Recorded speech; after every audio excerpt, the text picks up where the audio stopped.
station has a little shop selling refreshments.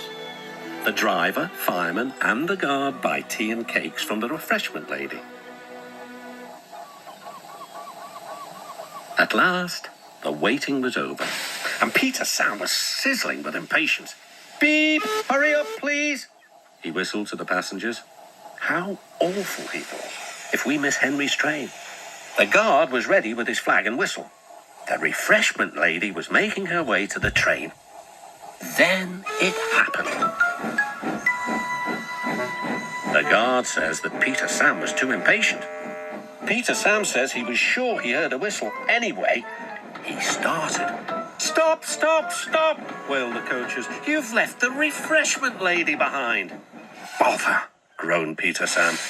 "We're sure to miss Henry now." The refreshment lady climbed aboard and they started again. Peter Sam didn't sing anymore.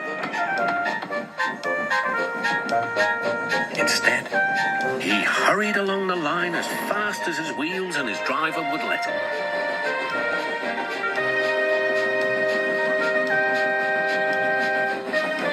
They arrived at the big station just in time. "Hooray!"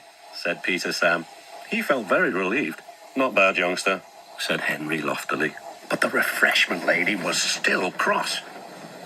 "What do you mean by leaving me behind?" "I'm sorry, refreshment lady," replied Peter Sam, "but Henry said he might leave without us."